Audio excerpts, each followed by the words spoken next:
안녕하세요. 결혼 한 번 잘못했다가 이혼하게 된 이야기, 뭐가 자랑이라고 이렇게 사연까지 보내나 싶으신 분들도 당연히 계실 거라 생각해요. 대나무밭에서 임금님 귀는 당나귀 귀라고 외치듯 그냥 누가 되었든 간에 상관없으니 저 혼자 한탄이라도 해볼 생각으로 이렇게 사연을 적게 되었습니다. 결혼을 하면 고부 갈등은 어떻게 보면 당연히 따라오는 거라 생각했습니다. 서로 평생을 다르게 살아온 두 사람이 결혼을 하고 두 집안이 한 식구가 되는 건데 어떻게 하나같이 다 마음이 맞을 수가 있겠나요? 장서 갈등이라는 말도 있듯이 제가 시어머니와의 문제로 골머리를 썩는 만큼 남편 또한 저희 친정어머니가 이해가 되지 않는 부분이 있을 거라고 생각했습니다. 서로 다른 두 집안이 결혼하는 것인 만큼 그 정도 의견 차이는 당연히 겪을 수도 있는 일이라고 생각했지요. 평생을 저희 할머니한테 당하고만 사신 저희 어머니도 아버지랑 아직도 잘 살고 계시는데 익숙해지면 괜찮을 거라 생각했고 모든 건 시간이 해결해줄 문제라고 생각했어요. 그만큼 제가 이혼이라는 결정을 내리게 된 게 그냥 하루 만에 결정한 것이 아니고 견딜 만큼 견디고 버틸 만큼 버티다 내린 결정이라는 걸 알아주셨으면 합니다. 남편과는 중매 결혼을 했다고 표현하는 게 제일 맞는 것 같네요. 사실 저는 결혼하는 데 있어서 서로 사랑하는 마음이 가장 중요하겠지만 그 사랑이란 게 안정적인 기반에서 나오는 거라 생각했어요. 제가 조건 따져가며 남편 골라서 시집갈 만큼 잘난 사람은 아닙니다. 그저 결혼할 때 있어서 양가 형편이 비슷하고 두 사람 벌이도 비슷한 사람들끼리 결혼하는 게 가장 행복할 것이라는 생각이었어요. 어느 한쪽 기우는지 법고 서로 비슷한 조건이라면 결혼 후에 이런저런 이야기가 나올 일도 없을 거라 생각했죠. 그래서 원래는 결혼정보회사에 가입을 했었어요. 사람마다 느끼는 바가 다를 테고 무조건 제 말이 맞는 건 아니겠지만 저는 거기서 썩 좋은 경험을 하지는 못했습니다. 뭐랄까, 남자는 한 살이라도 어리고 이쁜 여자를 찾는 거고 여자는 한 푼이라도 더 벌고 이왕이면 명예까지 있는 그런 남자를 찾는 거라는 걸 기본 전제로 깔고 있는 것처럼 느껴졌거든요. 사람 욕심이란 게 있는 법이고 아마 다른 소개받는 분들도 회사에 요청한 게 있으니 매칭 자체가 그렇게 되었을 수도 있다고 생각합니다. 무작정 회사가 잘못한 거라고 말할 수는 없는 노릇이었죠. 다만 저는 단지 저랑 비슷한 형편의 사람을 만나고 싶었을 뿐인데 계속해서 제 나이를 가지고 어떨 때는 제 직업을 가지고 절대로 비슷한 조건을 가진 사람이 저를 만나고 싶어 하지 않을 거라며 계속 M1 사람들만 소개를 시켜주곤 했어요. 결국 그렇게 결혼정보회사에서 남자를 소개받는 건 포기하고 저희 부모님 인맥들 아름아름해서 그렇게 사람들을 소개받다가 남편을 처음 만나게 되었습니다. 서로 비슷한 조건을 가지고 있다는 걸 떠나서 남편하고의 만남 자체가 굉장히 즐거웠어요. 조건만 맞아도 감지덕지였을 텐데 성격이나 취향까지 비슷했으니 더할 나위 없이 좋았죠. 남편 또한 저와 몇 번 만나면서 어렴풋이 저랑 결혼을 하겠구나 싶은 생각이 들었답니다. 두 사람 마음이 맞으니 연애 시작하고 결혼 이야기까지 나오는데도 그렇게 오랜 시간이 걸리지 않았어요. 말씀드렸다시피 양가 형편도 비슷했고 두 사람 벌이도 비슷했다 보니 나름 저 스스로가 이 결혼에 확신을 가지고 있었습니다. 그렇게 연애 시작하고 얼마 지나지 않아서 양가 부모님께 서로를 소개를 시키게 되었습니다. 저도 저였지만 당시 남편이 나이가 조금 있었다 보니 시댁에서는 하루라도 빨리 결혼을 시키고 싶어하는 눈치였습니다. 그런데 자꾸 언제쯤 날짜를 잡아야 하나, 언제가 좋겠나 하면서 눈치를 보는 게 저도 빨리 결혼을 하고 싶어하는 건가 떠본다기보단 무언가 다른 눈치를 보는 느낌이 들었습니다. 그리고 제 예상이 맞았어요. 아니나 다를까 시부모님이 솔직히 말할 게 하나 있다면서 신우 이야기를 꺼내왔습니다. 남편이로 2살 많은 신우가 있는데 신우는 그때까지도 결혼을 안 하고 시부모님 가게 일을 도우며 함께 살고 있었어요. 그리고 두 분이 남편과 저희 결혼을 이야기하면서 다른 사람이 아니고 그런 신우 눈치를 봤던 겁니다. 처음엔 신우가 저희가 뭘 하던 말던 별로 관심 없다는 눈치로 저희가 거실에서 자리 깔고 앉아 이야기 나누는 동안 혼자 자기 할 일 하면서 돌아다니고 있었거든요. 그런데 시부모님 입에서 결혼은 언제쯤 시키는 게 좋으려나 하는 한마디가 나오자마자 이쪽엔 관심도 안 주던 신우가 갑자기 돌변해서는 저희 쪽으로 성큼성큼 다가오기 시작했어요. 그러더니 시선은 저한테 고정을 해서는 시부모님께 한마디 하더군요. 절대 나보다 동생 먼저 결혼시킬 생각은 하지 말라고. 찬물도 위아래가 있고 모든 일에는 순서가 있는 거 알지 않느냐며 시부모님께 한 소리를 하고 가더라고요. 말은 시부모님께 하고 있지만 그 소리는 저한테 하는 경고나 마찬가지였어요. 신우가 저러고 방으로 휙 들어가 버리니 시부모님이 쩔쩔매면서 제 눈치를 보기 시작했어요. 신우는 당신들이 잘 이야기해 볼 테니 걱정하지 말고 계획대로 결혼 준비를 시작하라고 하셨죠. 어차피 저희가 연애를 시작한 지 그렇게 오랜 시간이 지난 게 아니었다 보니 결혼 날짜를 잡는 데 있어서 서두를 필요는 없었습니다. 신우가 저러는 꼴을 보니 괜히 결혼이라도 먼저 했다가 평생 좋게 지내기는 글렀다 싶어서 1년 정도는 더 연애를 해도 괜찮겠다고 남편한테 말했었는데 남편이 한다는 소리가 누나가 결혼할 사람이 있는 것도 아니고 그렇다고 해서 만나는 사람이 있는 것도 아니라고 하더라고요. 그때는 정말 눈앞이 깜깜했습니다. 시부모님이 신우 눈치를 그 정도로 보는 걸로 봐서는 어떻게든 저희가 결혼 먼저 할 수 있게 해준다고 말은 그렇게 했지만 그 길이 쉽지만은 않을 것 같아 보였거든요. 아니나 다를까 친정 부모님도 이 이야기를 듣더니 굉장히 불쾌해하셨어요. 모든 일에는 때가 있는 법인데 누나 되는 사람이 당연히 양보를 해야지 자기 때문에 동생 혼사길까지 막고 있는 게 말이나 되냐면서 괜히 저러다 결혼이 엎어지기라도 하면 우리 딸 그러니까 저는 저대로 시간 낭비만 하고 나이는 나이대로 한 살 더 먹고 노처녀가 괜히 되는 거겠냐고 남자 하나 잘못 만나서 팔자 꼬이면 문제없이 멀쩡한 사람도 그렇게 되는 거다 하면서 굉장히 기분 나빠하셨어요. 남편이 저희 부모님께 절대로 그런 일이 생기게 두지는 않겠다고 이번엔 자기도 나서서 누나가 저희 결혼하는 데 있어서 깽판 치는 일 없게 하겠다고 또 약속을 했습니다. 그 후로 며칠 지나서 이번엔 신우를 빼고 시부모님을 따로 만나는 일이 있었어요. 그때 조금 안심이 되었던 게 시부모님 또한 신우 때문에 저희들 결혼을 늦추고 싶은 생각이 없다고 말을 하셨거든요. 막상 저희가 결혼을 먼저 하게 된다고 한들 신우가 땡깡 부리는 것 때문에 고생이야 좀 하겠지만 자기가 뭐 어쩔 수 있겠냐. 시간 지나면 나아지겠지 하시면서 일단 신우는 생각하지 말고 계획한 대로 진행을 하라. 그런 식으로 이야기를 했어요. 물론 그 자리 자체가 아무래도 남편이 저희 집에서 나눈 이야기를 가지고 집에 가서 이야기를 했기 때문에 만들어진 자리라는 건 안 봐도 알 수 있었지만 말씀드렸다시피 저 또한 결혼 이야기 나왔다고 해서 당장 결혼하는 것보다 조금 느긋이 연애하면서 서로를 알아가는 과정 또한 중요하다고 생각했기에 일단 상황을 두고 보자는 심정이었습니다. 그리고 만약에 결혼할 때가 와서 신우 때문에 문제가 생기게 된다면 그땐 시부모님이 제안했던 것처럼 신우는 아예 무시해버리고 그냥 결혼식을 올려버릴 생각이었어요. 그런데 막상 신우도 이번엔 남편이 진짜로 자기는 상관 안 하고 결혼을 하겠다 작심을 한 걸 어렴풋이 눈치를 챘던 건지 양가 부모님께 서로를 인사시킨 뒤 1년이 지나지 않은 시점에 가족들 앞에 결혼 소식을 전해왔습니다. 신우가 한참을 연애도 안 하고 혼자 지내면서 있었기에 갑작스런 결혼 소식에 남편도 시부모님도 다들 놀랐다고 하네요. 그리고 덕분에 동생 혼사길도 망치지 않게 돼서 정말 다행이라며 시부모님이 엄청 기뻐하셨답니다. 결혼할 사람이 생겨서 신우도 마음에 여유가 생겼던 건지 아예 저를 이미 올케처럼 여기는 듯 싶었어요. 가족들한테 결혼할 상대방을 인사시키는 그 자리에 저까지 불러냈거든요. 제가 거길 왜 가야 하나 싶으면서도 그래도 불렀는데 가야지 싶어서 약속 장소로 향했습니다. 남편과 시부모님이 먼저 자리에 도착해 있었고 그리고 나서 제가 도착을 했고요.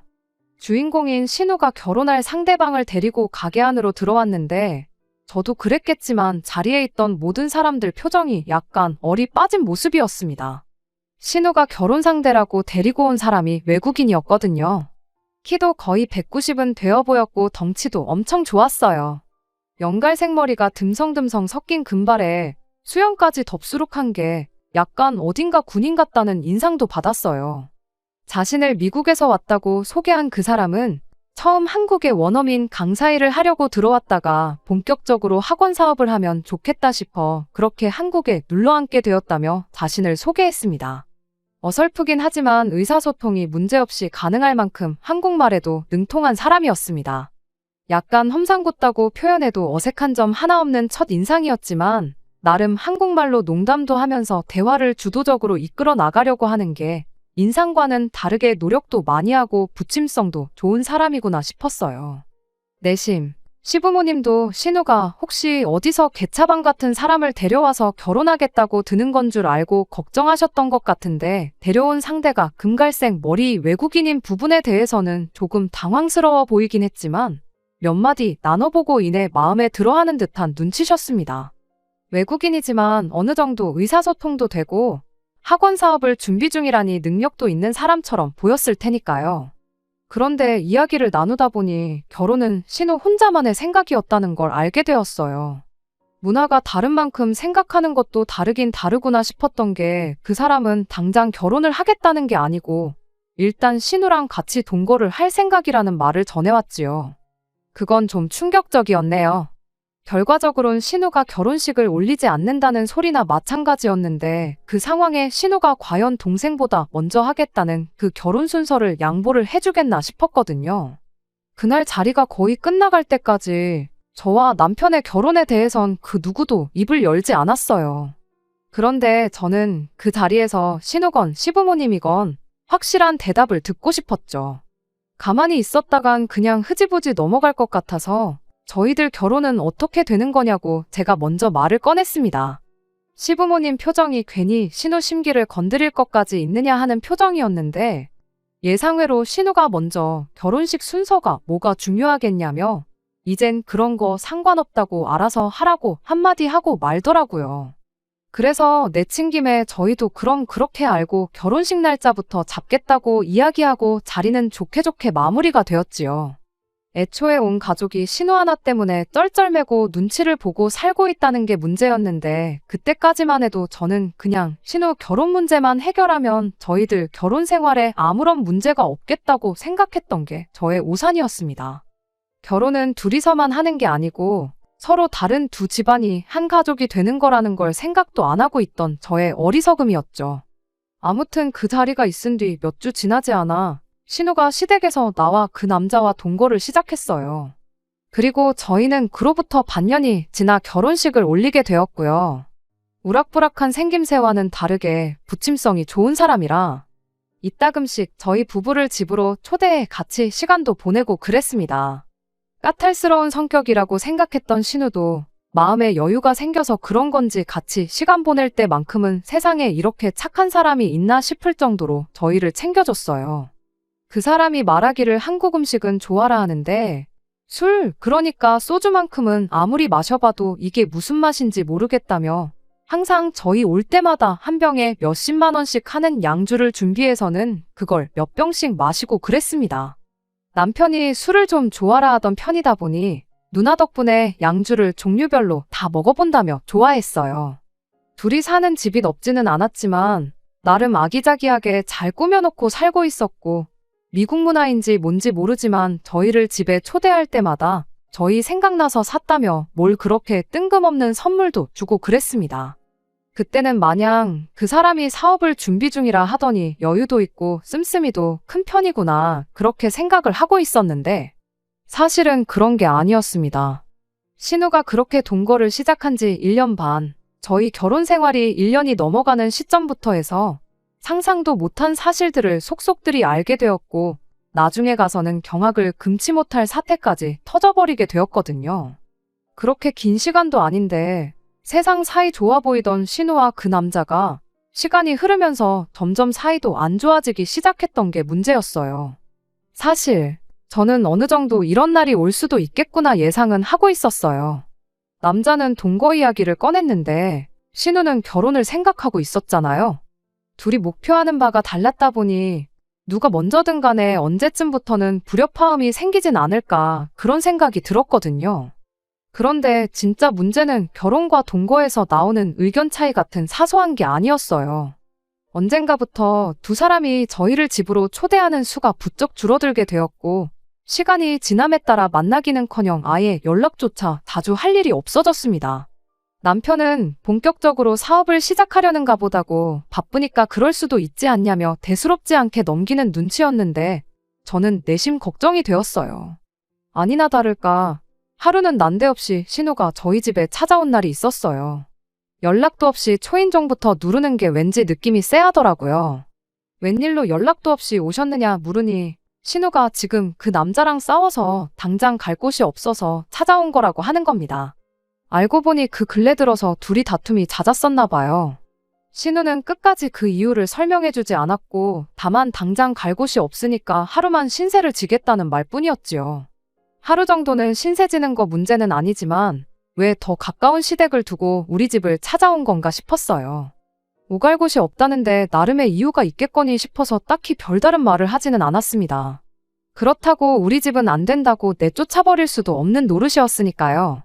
문제는 그날 이후로 시작되었습니다. 처음 저희 집에 재워준 그 날을 기점으로 신우가 거의 일주일에 한 번꼴로 하루만 신세지자고 계속해서 찾아오기 시작했거든요. 한참 심했을 때는 일주일에 3번도 왔던 적이 있어요. 뭘 어떻게 다투길래 허구한 날 집을 뛰쳐나오나 싶었고 남편도 누나 성질머리가 저래서 집을 나오는 거라고 대수롭지 않게 여겼었는데 하루는 그냥 두고 볼 수가 없을 정도로 몰골을 한 신우가 짐까지 싸들고 저희 집에 찾아온 거예요. 눈탱이가 시퍼렇게 멍들어서 아주 잘 익은 왕밤처럼 되어 있더라고요. 둘이 말다툼을 하다가 결국 그 남자가 힘으로 신우를 제압했었나 봐요. 남자고 여자고를 떠나서 같은 남자라도 잘못 걸리면 뼈도 못 추릴 것 같은 덩치를 가진 사람이었는데 신우가 상대가 되었겠나요?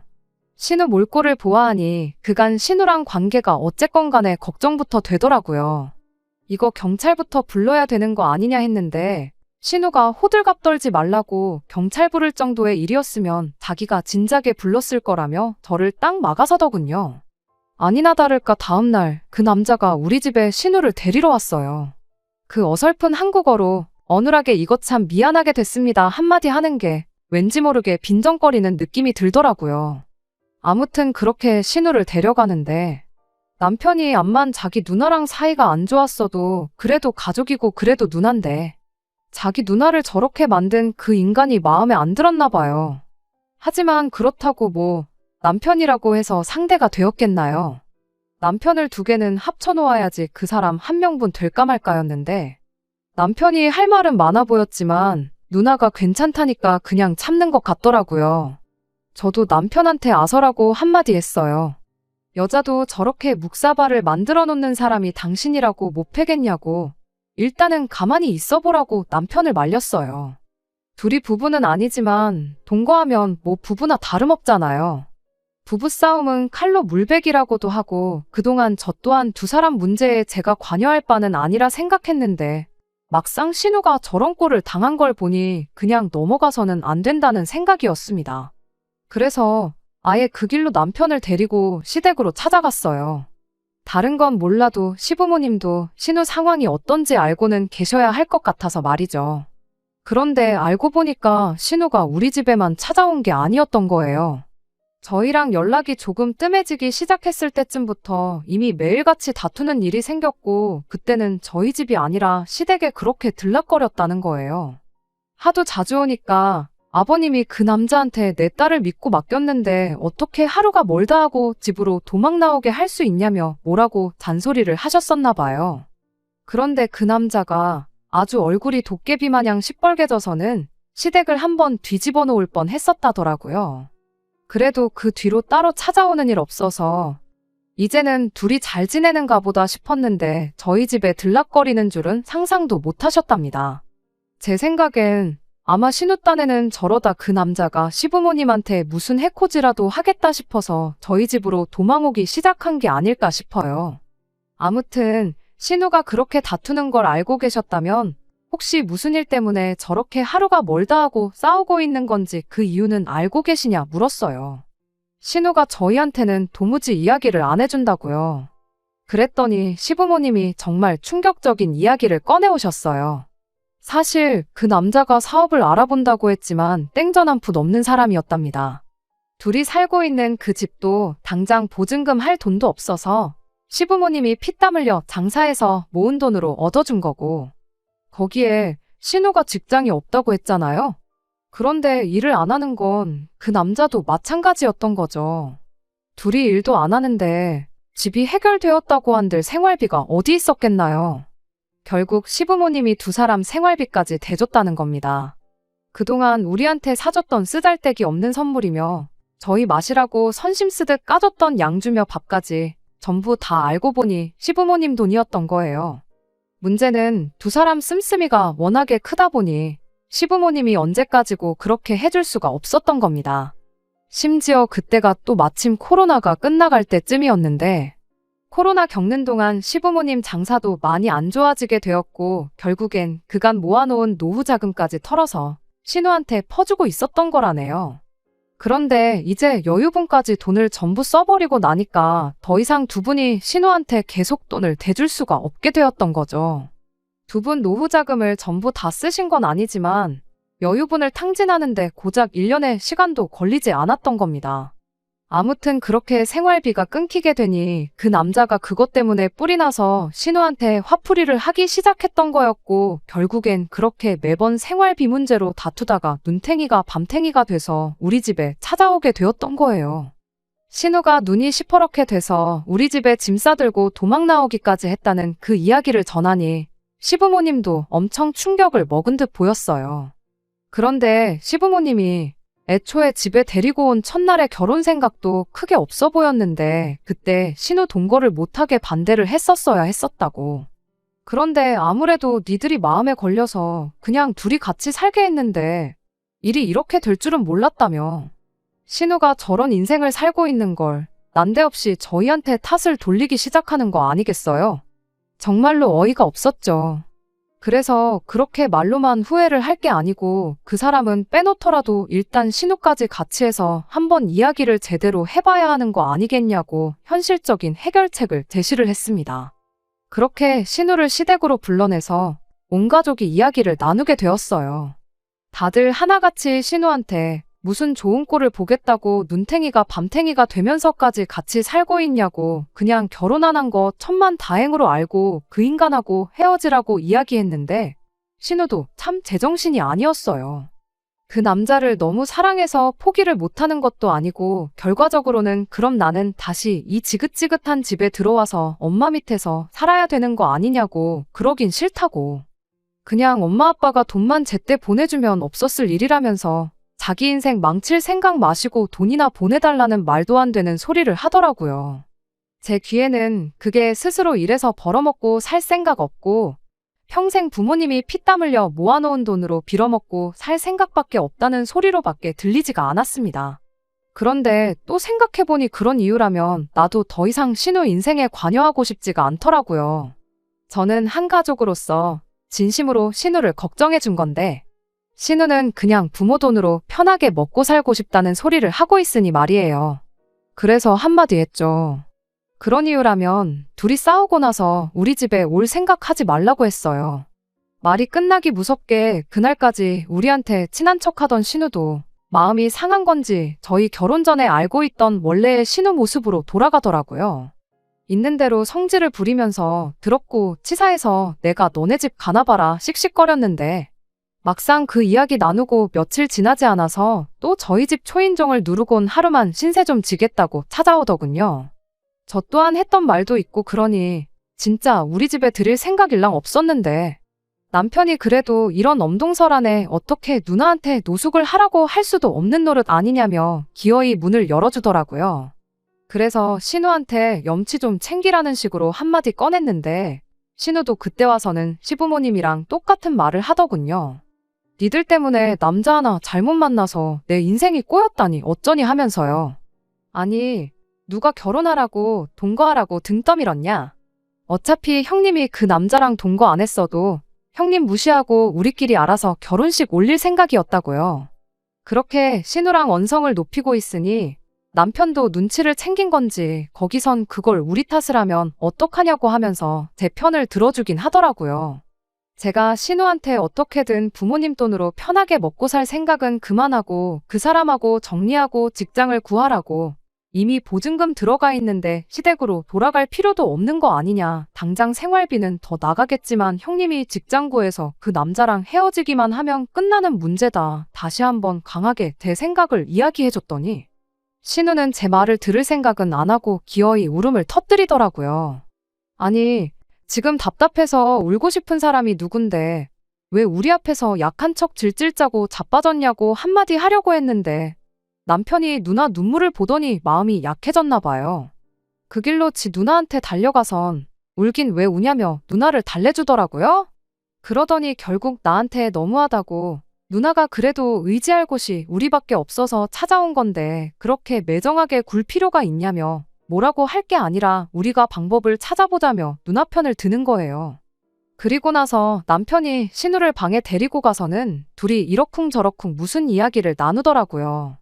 한참 그러고 있다 나오더니 남편 하는 말이 일단 우리가 할 수 있는 건 누나한테 직접적으로 돈을 줄 수는 없지만 돈을 벌 방법 정도는 대신 알아봐 줄 수 있지 않냐며 일단 수입이 생기면 둘이 이렇게 싸우는 일은 없지 않겠냐? 둘이 잘 지내는 거 직접 봐서 알지 않느냐고 저를 설득하더라고요. 그래서 나는 빠질 테니 알아서 하라고 한마디 해줬어요.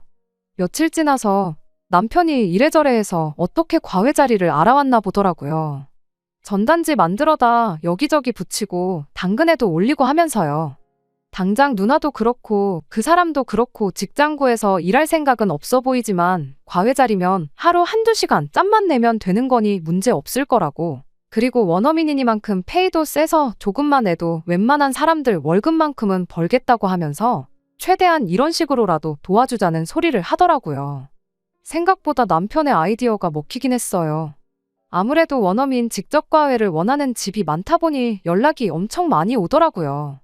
남편은 신우한테 과외 공고 올리는 방법 같은 걸 알려주고 그 길로 신우네한테서 손을 뗐고요. 수입이 생기니 신우가 싸웠다고 저희 집에 찾아오는 일도 없어졌고 그렇게 우리 인생에 다시 신우가 빠지게 되니 남편하고 언제 그랬냐는 듯 다시 사이가 좋아졌어요. 그런데 산 넘어 산이라고 하나 해결했구나 싶었더니 여지껏 신우가 날이면 날마다 찾아오는 건 문제 축에도 들지 못하는 일이 터지고 말았습니다.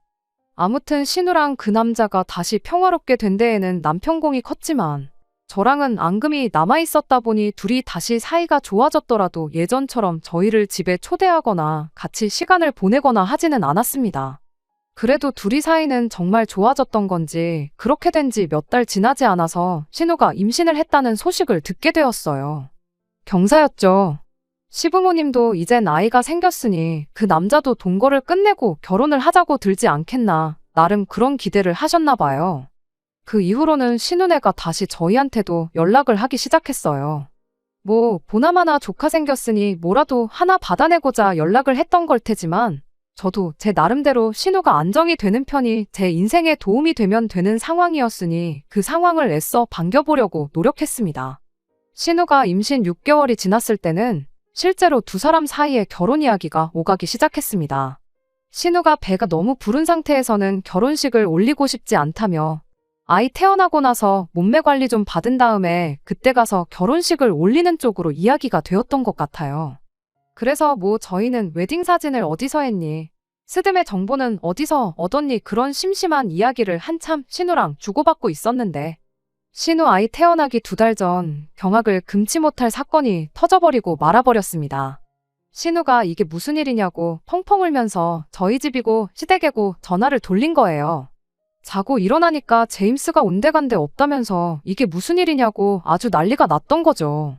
저희도 이게 무슨 일인가 싶었어요. 전화 끊기가 무섭게 그 길로 시부모님 모시고 신우네 집으로 달려갔죠. 도착했더니 신우는 이게 무슨 일이냐고 펑펑 울고 있었어요. 집안 분위기를 보아하니 급한 대로 자기 집 몇 개만 챙겨서 잠적을 해버린 것 같더라고요. 편지 한 통도 남겨놓지 않고요. 그간 얼마나마 벌어서 모아놓은 돈도 동전 한 입 남겨놓지 않고 싹 다 챙겨간 상황이었어요. 대놓고 야반도주를 한 건데 암만 전화를 한다고 한들 그 사람이 미쳤다고 전화를 받을 일도 없었겠죠. 그 뒤로 정말 난리도 아니었지요. 남편이 어떻게든 그 사람 찾아내겠다고 백방으로 노력했는데 애초에 그 사람 이름이 제임스도 아니었고 저희가 알고 있던 모든 개인정보가 다 가짜였다는 사실까지 알게 되고 나니 그 사람 찾아내는 건 글렀구나 싶었습니다. 당연한 소리겠지만 그 이후로 집안 꼴이 말도 아니었어요. 신우는 그 길로 시댁으로 다시 들어와서 살게 되었고요. 예정일이 다가와 가는데 딱히 다른 수도 없었으니 말입니다. 그러던 와중에 남편이 집념을 발휘해서 그 인간을 찾아낼 수 있었습니다. 실제로 찾은 건 아니고 그 사람의 SNS를 찾아낸 거예요. 이미 본국으로 돌아간 상황이었고 여기저기 놀러 다니는 사진을 올리는 걸로 봐서 자기가 뿌려놓은 씨는 신경도 안 쓰이는 듯 인생을 즐기며 살고 있는 듯 보이더군요. 충격적인 건 저희가 알고 있던 이름뿐만 아니라 어느 나라에서 왔는지 나이가 몇 살인지도 전부 다 거짓말이었어요. 심지어 그쪽 나라에 이미 한국에 오기 전부터 가정까지 꾸리고 살고 있는 한 집안의 가장이기까지 했다는 사실에 저희는 경악을 금치 못했습니다. 그래도 꼬리를 잡았다는 게 어디냐 싶었고 저희는 그 길로 바로 법률 상담을 받으러 갔어요.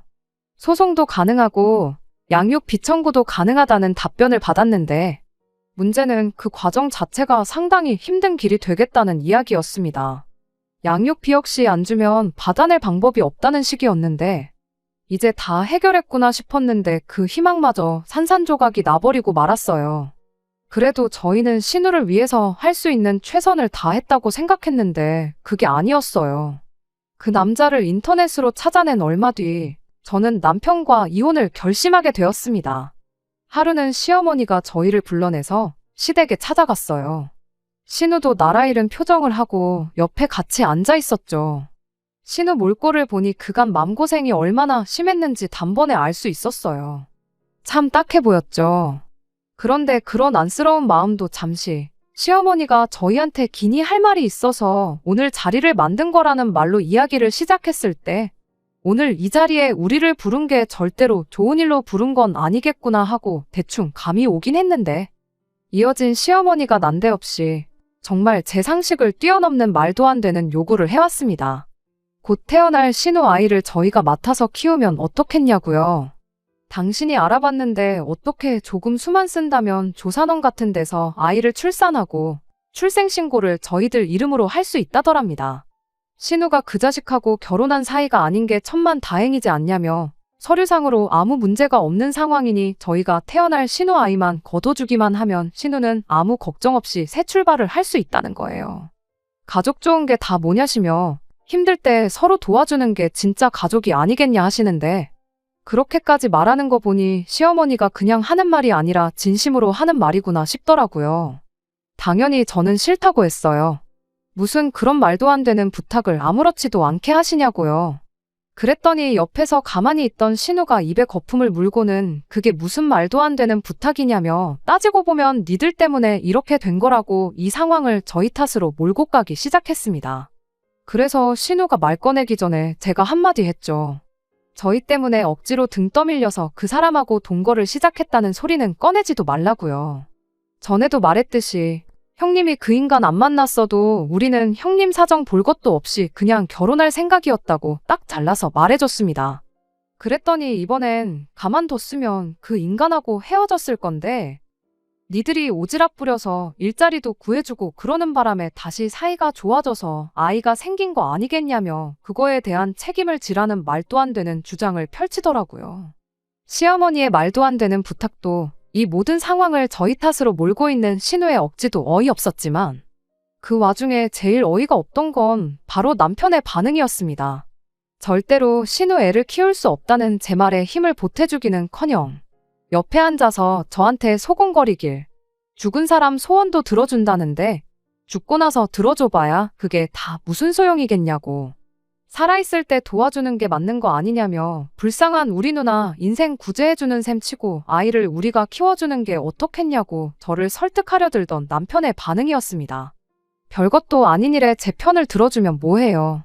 정작 중요할 때는 가족 편을 들어주는데 정말 믿는 도끼에 발등 찍힌다는 기분이 딱 이런 기분 아닐까 싶었습니다. 제정신으로 하는 소리냐고 그랬더니 피 한 방울 안 섞인 남이 자식 입양해 키우는 사람도 있는데 뭐가 문제겠냐며 그냥 가슴으로 낳은 우리 자식이라 생각하고 잘 키우면 되는 거 아니겠냐고 끝까지 자기 가족들 편을 드는 거예요. 거절해봐야 이 인간들한테 피도 눈물도 없다고 평생 원망이나 받을 텐데 더 이상 제가 이 인간들하고 한 가족으로 있어야 할 이유가 뭐가 있나 싶었어요. 그래서 저는 그 자리에서 이혼 이야기를 꺼냈습니다. 이혼 이야기에 이 인간들이 겁먹고 신우 애 키워달라는 말을 철회한다 하더라도 저는 어쨌든 제가 발을 담그고 있는 이 집구석이 똥통이라는 걸 깨달았기에 이 발언을 철회할 생각은 전혀 없었어요. 그런데 이혼 이야기가 나오기 무섭게 그럼 출생신고만이라도 제 이름으로 해주면 안 되냐는 부탁을 해오더군요. 말인즉슨 어차피 저는 이혼녀 딱지를 달 테니 출산 기록이 남는 것쯤은 아무 문제 아니지 않냐는 소리였어요. 이혼하고 양육권은 자기들이 가져갈 테니 신우 서류만 깨끗하게 해달라는 소리였죠. 그 길로 저는 자리를 박차고 일어나서 남편은 물론이고 신우의 시부모님까지 다 싸잡아서 한마디 했습니다. 단체로 정신 나갔냐고 제정신 좀 챙기라고요. 신우가 이혼한 기록이 없으니 출산 기록만 어떻게 하면 새 출발할 수 있다고 생각하나 본데 정신 차리라고 한마디 해줬습니다. 이미 우리 결혼한다고 이야기 나왔을 때부터 신우 결혼은 평생 긁는 거나 마찬가지였는데 그깟 기록 몇 개 있고 없고 한다고 신우가 앞으로 결혼해서 새 인생 살 수 있다고 생각한 거면 큰 오산이라고요.